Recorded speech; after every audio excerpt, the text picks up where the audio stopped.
تقریر کی تھی ٹوٹتے گھر بکھرتی نسلیں، ان کی تقریر سے خوش ہو کر کے منگلور سے تشریف لائے ہوئے جناب نجم الدین صاحب نے 500 روپے انعام دیے ہیں، اور اسی طرح اکرم بھائی نے بھی ان کی تقریر سے خوش ہو کر 500 روپے انعام دیے ہیں۔ محترم سامعین اور سامعات، اب میں بڑے ہی ادب و احترام کے ساتھ ہمارے اس اجلاس کے خصوصی مہمان، خصوصی مقرر، امام و خطیب مرکزی مسجد سلفیہ میسور سے ادباً گزارش کروں گا کہ آپ فضیلت الشیخ عمر فاروق محمدی مدنی حفظہ اللہ سے گزارش ہے کہ آپ اپنے مخصوص خطاب سے ہم تمام کو محظوظ فرمائیں۔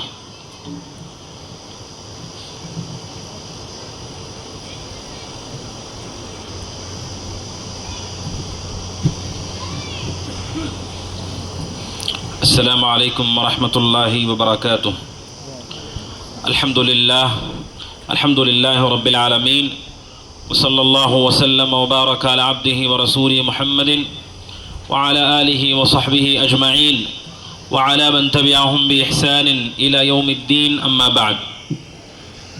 معزز اور محترم صدر اجلاس محمد انور محمد قاسم سلفی حفظہ اللہ، ادارے کے مؤسس فضیلت الشیخ عبدالوہاب عبدالعزیز جامعی، امیر صوبائی جمعیت اہل حدیث کرناٹک و گوا حفظہ اللہ،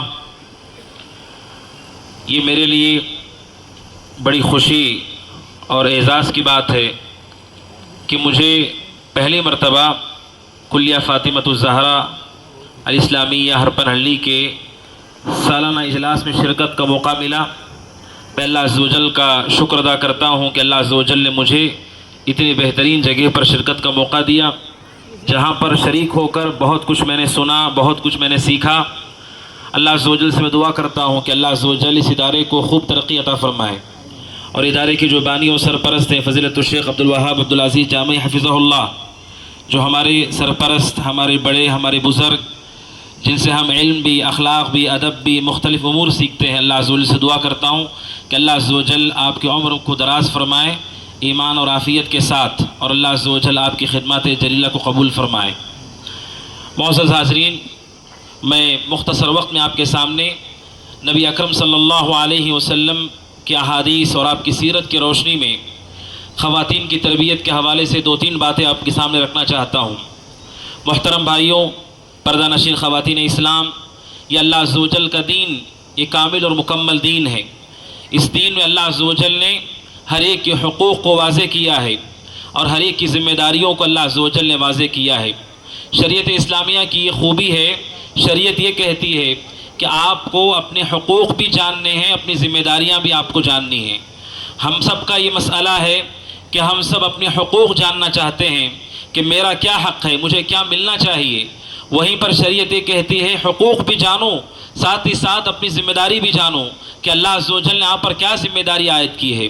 خواتین جو ہماری مائیں اور بہنیں ہیں، انسانی سماج کا اٹوٹ حصہ ہیں۔ سماج اور معاشرہ مرد و خواتین سے بنتا ہے، آدھا سماج یہ خواتین ہی ہیں، آدھا معاشرہ یہ خواتین ہی ہیں، اور اس ناحیے سے ان کی خصوصیت ہے کہ نسلیں انہی کے پاس پرورش پاتی ہیں۔ لہذا شریعت اسلامیہ نے خواتین کے سلسلے میں ان کے مقام کو، ان کی اہمیت کو، ان کی ذمہ داریوں کو، ان کے حقوق کو پوری وضاحت کے ساتھ بیان کیا ہے۔ آپ سب یہ حقیقت جانتے ہیں، اسلام سے پہلے خواتین کے حوالے سے لوگوں کی کیا ذہنیت تھی، لوگوں کے کیا خیالات تھے۔ خود حضرت عمر بن خطاب رضی اللہ تعالیٰ خود بیان کرتے ہیں کہ اسلام کے آنے سے پہلے ہم عورتوں کو کچھ نہیں سمجھتے تھے، ان کی کوئی حیثیت ہم نہیں سمجھتے تھے۔ اسلام کے آنے کے بعد عورتوں کو اللہ عز و جل نے حقوق دیے، اور اللہ عز و جل نے ان کے مقام کو واضح کیا، ان کی ذمہ داریوں کو واضح کیا۔ نبی اکرم صلی اللہ علیہ وسلم نے ان کی تربیت کی، اور آپ علیہ الصلاۃ والسلام کی تربیت ایسی تربیت ہے، آپ نے صحابیات کی، جن میں سب سے پہلے امہات المؤمنین ہیں، ہم سب کی مائیں ہیں، اللہ کے نبی کی ازواج مطہرات، آپ کی بیویاں، بنات الرسول، نبی اکرم صلی اللہ علیہ وسلم کی بیٹیاں اور عمومی طور پر صحابیات، نبی اکرم صلی اللہ علیہ وسلم نے ان کی ایسی تربیت کی کہ قیامت تک کے لیے تمام عورتوں کے لیے یہ خواتین اسوہ ہیں، نمونہ ہیں کہ خاتون زندگی اسے کیسے گزارنی ہے، کن باتوں کا اسے خیال کرنا ہے، کن چیزوں کی طرف اسے توجہ دینی ہے۔ اسلام نے عورت کو مقام دیا ہے، شریعت نے انہیں جینے کا حق دیا، ان کو زندہ درگور کیا جاتا اسلام نے اسے قتل قرار دیا۔ وَإِذَا الْمَوْءُودَةُ سُئِلَتْ بِأَيِّ ذَنبٍ قُتِلَتْ، سب سے پہلا حق تو اسلام نے یہ دیا کہ عورت کو جینے کا حق ہے، اور چھوٹے بچے اور بچیاں ہی صحیح اگر انہیں مار دیا جاتا ہے تو یہ قتل ہے اور ایسا شخص قاتل ہے، اور شریعت اسلامیہ نے انہیں یہ حق دیا کہ وہ بھی جنت کے حقدار ہو سکتے ہیں، اور ان کے لیے بھی شریعت کے احکام ہیں، عقائد ہیں، امور ہیں، اخلاق ہیں۔ جس طرح مرد کے لیے حق ہے کہ وہ جنت میں داخل ہو، اسی طرح خواتین کے لیے بھی حق ہے کہ وہ جنت میں داخل ہوں۔ جس طرح مرد کے لیے زندگی کی سعادت اسلام میں ہے، اسی طرح خواتین کے لیے بھی ان کی زندگی کی سعادت اسلام میں ہے۔ میرے محترم بھائیوں، نبی اکرم صلی اللہ علیہ وسلم نے خواتین کی کیسے تربیت کی، چند نمونے میں آپ کے سامنے رکھنا چاہتا ہوں۔ سب سے پہلی بات، نبی اکرم صلی اللہ علیہ وسلم نے صحابیات کی، خواتین کی عقیدے کی تربیت کی، عقیدے کی اصلاح کی۔ اسلام یہ کہتا ہے عقیدے کے بغیر کوئی بھی مسلمان کامیاب نہیں ہو سکتا ہے۔ ہماری کامیابی کی بنیاد اور اساس ہمارا صحیح، صاف، شفاف عقیدہ ہے۔ اگر ہمارا عقیدہ ٹھیک نہ ہو، ہماری عبادتوں کا ہمیں کوئی فائدہ نہیں ہوگا۔ اسی لیے اسلام کی سب سے پہلی دعوت دعوت توحید ہے، دعوت عقیدہ ہے۔ نبی اکرم صلی اللہ علیہ وسلم جس سماج میں بھیجے گئے وہاں ہر طرح کی برائیاں تھیں، ہر طرح کے گناہ تھے، لیکن آپ نے سب سے پہلے ان کے عقیدوں کی اصلاح کی، عقیدوں کی درستگی کی۔ نبی اکرم صلی اللہ علیہ وسلم نے خواتین کے عقیدوں کی اصلاح کی۔ ایک نمونہ میں آپ کے سامنے رکھتا ہوں، صحیح بخاری کی روایت ہے، حضرت ربیع بنت معوذ بن عفراء رضی اللہ تعالیٰ عنہ کہتی ہیں کہ میری شادی کا دن تھا، نبی اکرم صلی اللہ علیہ وسلم میرے گھر تشریف لائے، اور اللہ کے نبی صلی اللہ علیہ وسلم بستر پر بیٹھے ہوئے تھے۔ وہاں پر سامنے انصاری صحابیات ان کی بیٹیاں گا رہی تھیں، اور شہدائے بدر جو بدر میں شریک ہونے والے صحابہ ہیں ان کی تعریف میں کچھ کلمات کہہ رہی تھیں۔ اللہ کے نبی صلی اللہ علیہ وسلم کی موجودگی میں اچانک ان میں سے کسی نے یہ کہہ دیا وَفِينَا نَبِيٌّ يَعْلَمُ مَا فِي غَدٍ، کہا کہ ہمارے درمیان ایسے نبی آئے ہیں جنہیں کل کیا ہوگا اس کا علم ہے۔ ایک جملہ کسی نے کہہ دیا وَفِينَا نَبِيٌّ يَعْلَمُ مَا فِي غَدٍ، ہمارے درمیان ایسے نبی ہیں جنہیں معلوم ہے کہ کل کیا ہونے والا ہے۔ اللہ کے نبی نے سنا، فوراً آپ نے کہا لا تقولی ہکذا، آپ نے کہا ایسا مت کہو، یہ عقیدہ صحیح عقیدہ نہیں ہے، یہ جملہ صحیح جملہ نہیں ہے۔ آپ نے فوراً خواتین کے اس مجمع میں ان بچیوں کو آپ نے روک کر کہا ایسے نہ کہو، اور آپ نے کہا صحابہ کی جو تم تعریف کر رہے تھے وہ کہو، لیکن یہ کہنا کہ ہمارے درمیان ایسے نبی آئے ہیں جنہیں کل کیا ہوگا اس کا علم ہے۔ اللہ کے نبی نے غیب کا انتساب، غیب کی نسبت جب نبی کی طرف کی گئی آپ نے فوراً انہیں روکا۔ یہ نبی اکرم صلی اللہ علیہ وسلم کی تربیت ہے۔ آپ نے خواتین کے عقیدوں کی اصلاح کی۔ میرے محترم بھائیوں، آج کے اس پرفتن دور میں سب سے بڑی ضرورت ہے کہ خواتین کے عقیدوں کی اصلاح کی جائے اور انہیں منہج اہل حدیث سے تعارف کروایا جائے کہ اہل حدیث کا منہج کیا ہے، ہمارا طریقہ کیا ہے، ہمارا راستہ کیا ہے، گمراہ فرقوں کے مقابلے میں ہم کس راستے پر چلتے ہیں۔ یہ سب سے بڑی اور سب سے اہم ذمہ داری ہے، اور نبی اکرم صلی اللہ علیہ وسلم نے اس کی اصلاح کی۔ آپ جانتے ہیں بخاری کی حدیث ہے، حضرت عائشہ رضی اللہ تعالیٰ عنہ سے، اپنی بیوی ام المومنین سے، حضرت عائشہ سے اللہ کے نبی نے فرمایا اے عائشہ، جو بدعتی ہیں، جو لوگ متشابہ کی پیروی کرتے ہیں، اولئک الذین سمی اللہ فاحذروہم، اللہ کے نبی نے عائشہ سے کہا عائشہ بدعتی لوگوں سے بچو، بدعتوں سے دور رہو، بدعتیوں سے دور رہو۔ نبی اکرم صلی اللہ علیہ وسلم نے اپنی بیوی کے عقیدے، ان کے منہج کی اصلاح کرتے ہوئے انہیں بدعتوں سے روکنے اور رکنے کی تعلیم دی، اور سبحان اللہ، اللہ کے نبی کی تربیت کا نتیجہ ہے کہ ام المومنین نے جب اپنی زندگی میں تربیت کی، اپنے شاگردوں کی تربیت کی، شاگردات کی تربیت کی، سبحان اللہ کیسی تربیت ہے ان کی۔ دیکھیے بخاری کی حدیث حدیث ہے، ایک خاتون اللہ کے حضرت عائشہ کے پاس آتی ہیں اور آ کر کے ایک سوال پوچھتی ہیں، کہتی ہیں ما بال الحائض تقضی الصیام ولا تقضی الصلاۃ، کہتی ہیں کیا بات ہے ام المومنین کہ عورت حالت حیض میں جب ہوتی ہے تو انہیں روزے قضا کرنے پڑتے ہیں لیکن نماز کی قضا نہیں کرنی پڑتی ہے، روزے قضا کرنے ہیں لیکن نماز قضا نہیں کرنی ہے، کیا بات ہے؟ ما بال الحائض، یہ حضرت عائشہ سے ان کی شاگردہ نے سوال کر لیا۔ حضرت عائشہ رضی اللہ تعالیٰ عنہ نے پہلا سوال ان سے پوچھا احروریۃ انتی، کہا کیا تم بدعتی ہو، کیا تم خوارج میں سے ہو، کیا تم خوارج کے اثرات سے ہو؟ حضرت عائشہ نے ان سے پوچھا احروریۃ انتی، کیا تم بدعتی ہو؟ انہوں نے کہا کہ نہیں اے میری ماں، میں صرف پوچھ رہی تھی کیا بات ہے کہ عورتیں نماز کو قضا نہیں کرتی ہیں، روزوں کی قضا کرتی ہیں۔ سبحان اللہ، آپ دیکھیے حضرت عائشہ رضی اللہ تعالیٰ عنہ کی تربیت ہے کہ ان کے پاس سوال کرنے والی ان کی شاگردہ جب سوال کرتی ہے فقہ کے کوئی مسئلے کے بارے میں، حضرت عائشہ رضی اللہ تعالیٰ عنہ نے ان سے پوچھا کیا تم بدعتی ہو، کیا تم خوارج میں سے ہو؟ فوراً انہوں نے کہا کہ میں ان میں سے نہیں ہوں، یعنی انہیں اچھی طرح معلوم ہے کہ خوارج کون ہیں اور ہم کون ہیں۔ وہ خاتون جنہیں حیض کے مسئلے کے بارے میں سوال پوچھنا تھا، یہ ام المومنین کی تربیت ہے کہ انہیں یہ معلوم ہے کہ ہم خوارج نہیں ہیں اور نہ ہم گمراہ بدعتی ہیں، ہمارا طریقہ ان سے الگ ہے۔ یہ حضرت عائشہ رضی اللہ تعالیٰ کی تربیت ہے۔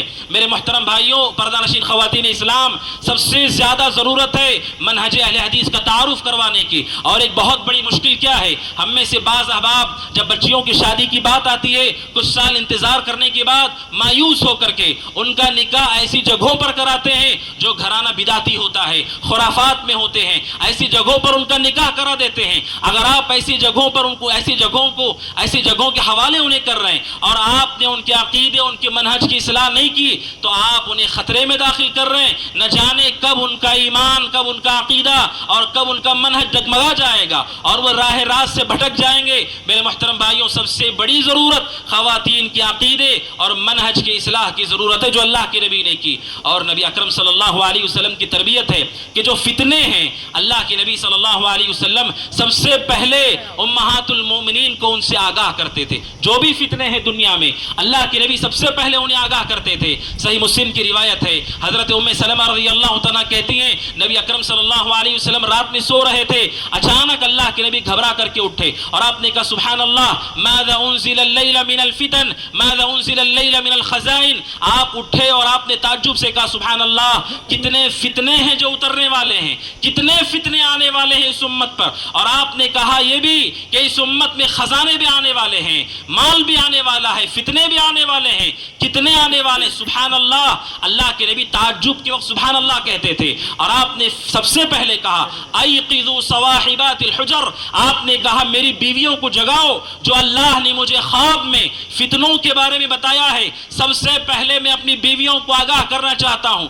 آپ نے کہا ایقظوا صواحبات الحجر، آپ نے اپنی بیویوں کو جگایا اور آپ علیہ الصلوۃ والسلام نے ان فتنوں سے انہیں آگاہ کیا جو آنے والے فتنے ہیں۔ میرے محترم بھائیوں، ہم بحیثیت باپ، بحیثیت شوہر، بحیثیت بھائی، کتنے فتنے ہیں جن فتنوں میں ہم جی رہے ہیں، چاہے وہ عقیدے کا فتنہ ہو، چاہے وہ شبہات کا فتنہ ہو، شہوات کا فتنہ ہو، سوشل میڈیا کا فتنہ ہو، درجنوں فتنوں کے درمیان ہم جی رہے ہیں۔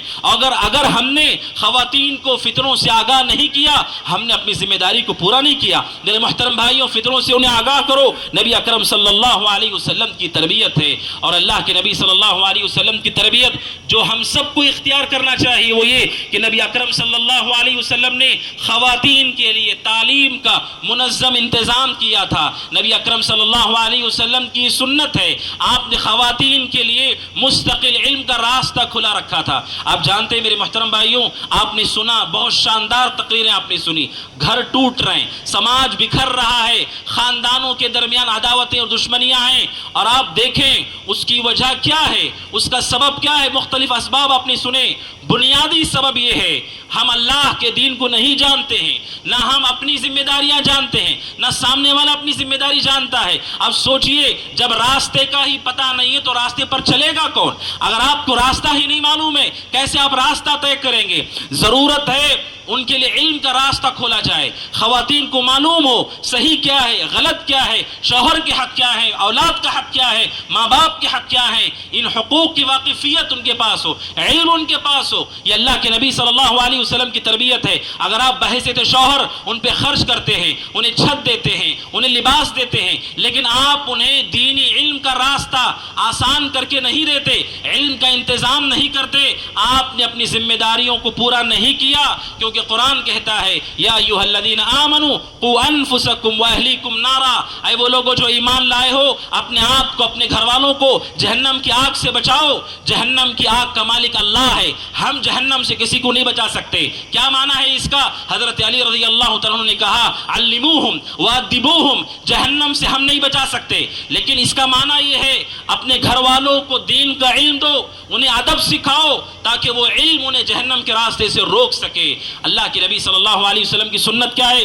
بخاری کی حدیث ہے, رسول اکرم صلی اللہ علیہ وسلم کے پاس خواتین نے آ کر کے کہا اے اللہ کے نبی, مرد ہم پر غالب آ گئے اور وہ آپ سے زیادہ علم حاصل کرتے ہیں اور ہمارے پاس علم حاصل کرنے کا کوئی منظم انتظام نہیں, فاجعل لنا من نفسک یوما, کہا اللہ کے نبی ایک دن آپ خاص کیجئے جس میں آپ ہمیں تعلیم دیں. چنانچہ نبی اکرم صلی اللہ علیہ وسلم نے ان کے لیے دن کو خاص کیا جس میں آپ انہیں تعلیم دیں, جس میں آپ ان کی تربیت کریں. میرے محترم بھائیوں, خواتین کی تربیت کے حوالے سے ہمیں فکر کرنا ہے کہ آپ ان کے لیے علم کا راستہ کیسے کھول رہے ہیں. آپ جانتے ہیں انسان کے پاس علم آنے کے دو راستے ہیں, یا تو وہ سنتا ہے یا تو وہ دیکھتا ہے, یہ دو ہی راستے ہیں. قوم نوح کو اللہ نے برباد کر دیا, اللہ نے قوم نوح کو عذاب میں غرق کر دیا. کیوں؟ جب وہ ہدایت کو سنتے تھے جعلوا اصابعهم فی آذانہم, کانوں میں انگلیاں ڈال لیتے تھے, واستغشوا ثیابہم, منہ پہ کپڑا ڈال لیتے تھے. آپ منہ پہ کپڑا ڈال لو, کانوں میں انگلیاں ڈال لو تو آپ کو کیسے ہدایت کا راستہ معلوم ہوگا؟ آپ سنتے بھی نہیں ہیں اور آپ پڑھتے بھی نہیں ہیں تو دل تک علم کیسے آپ کے پہنچے گا؟ ضرورت ہے کہ خواتین کی تربیت اور اصلاح کے لیے علم کا دروازہ ان کے لیے کھولا جائے. اس کا بہترین نظر جیسے آپ نے دیکھا اور آپ دیکھ رہے سبحان اللہ کلیہ فاطمۃ الزہرا الاسلامیہ, ان جیسے مدارس کا رخ کریں اور اپنی بچیوں کو داخل کروائیں تاکہ ایمان و عقیدے کی حفاظت ہو, آپ کی ذمہ داری بھی پوری ہو تاکہ آئندہ نسل کو دین پورے صحیح طریقے سے ان تک منتقل ہو سکے. یہ نبی اکرم صلی اللہ علیہ وسلم کا طریقہ ہے. اور میرے محترم بھائیوں, علم کے حوالے سے یہ بات بھی آپ جان لیجئے سبحان اللہ, میں صبح سے جو تقریریں میں نے سنی اور مجلہ میں نے دیکھا, بہت خوشی کی بات ہے وہ یہ ہے کہ علم کے بارے میں بہت سارے لوگ سمجھتے ہیں کہ علم لوگوں کی افکار خیالات کا مجموعہ ہے. نہیں, علم وحی کا نام ہے, جو اللہ نے نازل کیا وہی علم ہے, وہی علم ہے. اللہ عز و جل نے کہا وَلَئِنِ اتَّبَعْتَ أَهْوَاهُمْ مِن بَعْدِ مَا جَاءَكَ مِنَ الْعِلْمِ, جو اللہ نے نازل کیا وہی علم ہے. اور سبحان اللہ, جن بچیوں کو تقریر کرتے ہوئے میں نے سنا قال اللہ قال رسول اللہ, یہ سن کر کے سبحان اللہ وہ منہج اہل حدیث ہمارے دلوں میں تازہ ہوتا ہے. اہل الحدیث کے پاس علم قال اللہ قال الرسول قال الصحابہ ہے. ابن قیم رحمہ اللہ نونیہ میں کہتے ہیں العلم قال اللہ قال رسولہ قال الصحابہ ہم ذو العرفان ما العلم كنصبك للخلاف سفاہة بین الرسول و بین رأی فلانی. ابن قیم رحمہ اللہ مختصر ایک جملے میں کہتے ہیں علم قال اللہ قال الرسول قال الصحابہ یہی علم ہے. ابن قیم کہتے ہیں علم یہ نہیں ہے رسول کے مقابلے میں لوگوں کو کھڑا کر دو اور جھگڑے شروع کرو, یہ علم نہیں ہے. اور آپ باقی تمام بدعتیوں کو, گمراہ لوگوں کو دیکھیں, رسول کے مقابلے میں شخصیتوں کو, افکار کو, اہوا کو, خواہشات کو انہوں نے کھڑا کیا تب دین کا تماشا بنا. ورنہ اگر رسول کو, صحابہ کو, قال اللہ کو آپ سامنے رکھتے ہیں, یہ واضح علم ہے جو منہج اہل حدیث ہے. اس علم کی طرف خواتین کو لانے کی ضرورت ہے. پھر رسول کا اہتمام آپ دیکھیے, بخاری کی حدیث ہے, اللہ کے نبی صلی اللہ علیہ وسلم نے خطبہ دیا, عید کا خطبہ دیا, دینے کے بعد آپ اپنی جگہ سے آگے بڑھے, آپ کو معلوم ہوا کہ خواتین تک آواز پہنچی نہیں ہے. اللہ کے نبی اپنی جگہ کو چھوڑ کر کے, عبداللہ بن عباس کہتے ہیں اب آگے گئے جہاں خواتین کا مجموعہ تھا, وہاں قریب جا کر کے پیر رسول صلی اللہ علیہ وسلم نے دوبارہ انہیں نصیحت کی, دوبارہ انہیں دین آپ نے سکھایا. اور اسی موقع پر رسول اکرم صلی اللہ علیہ وسلم نے خواتین کو آگاہ کرتے ہوئے کہا یا معشر النساء تصدقنا فإنی أریتکن اکثر اہل النار. آپ نے اس موقع پر خواتین سے کہا اے خواتین کی جماعت صدقہ کرو, سب سے زیادہ میں نے تمہیں جہنم میں دیکھا ہے. اللہ کے نبی صلی اللہ علیہ وسلم کی تربیت کا اسلوب آپ دیکھیے, آپ نے خبر دی کہ میں نے تمہیں جہنم میں دیکھا ہے, اس سے پہلے آپ نے کہا صدقہ کرو, صدقہ کرو, کیونکہ صدقے سے جہنم سے انسان آزاد ہوتا ہے. یہ اللہ کے نبی کی تربیت ہے کہ آپ انہیں گناہ سے روکتے بھی تھے اور صحیح راستے کی رہنمائی بھی کرتے تھے۔ میرے محترم بھائیوں، یہ نبی اکرم صلی اللہ علیہ وسلم کا طریقہ ہے اور نبی اکرم صلی اللہ علیہ وسلم کی یہ تربیت ہے۔ میرے محترم بھائیوں، سبحان اللہ، اللہ کے نبی صلی اللہ علیہ وسلم نے خواتین کو گھریلو زندگی میں انہیں کیسے رہنا ہے، کیا طریقہ کار ہونا چاہیے، نبی اکرم صلی اللہ علیہ وسلم نے ان کی رہنمائی کی۔ کیوں؟ آپ جانتے ہیں انسان یا تو گھر میں ہوتا ہے یا تو باہر ہوتا ہے۔ گھر میں رہنے کا طریقہ ہم نے سیکھ لیا، باہر رہنے کا سلیقہ اگر ہمیں آ گیا تو سمجھے کہ ہم کامیاب ہیں۔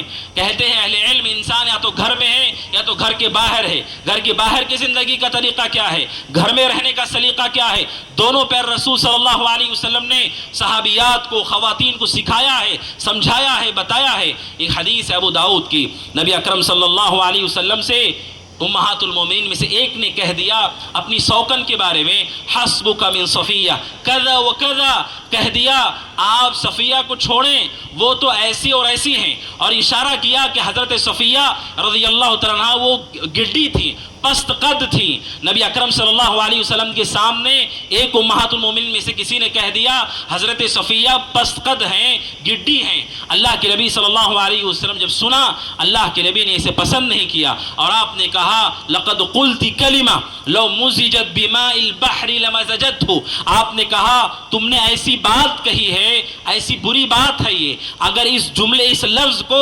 سمندر میں بھی ڈالا جائے پورا سمندر گندا ہو جائے گا، پورا سمندر گندا ہو جائے گا۔ یہ اللہ کے نبی کی تربیت ہے۔ اپنی زبان کا خاص خیال رکھو، گھر کے رشتے زبان سے سنبھلتے ہیں۔ اگر زبان اچھی نہ ہو، گفتگو کا اسلوب اچھا نہ ہو، گفتگو کا طریقہ اچھا نہ ہو، وہ گھر کے رشتے سلامت نہیں رہتے، نہ وہ تعلقات سلامت رہتے ہیں۔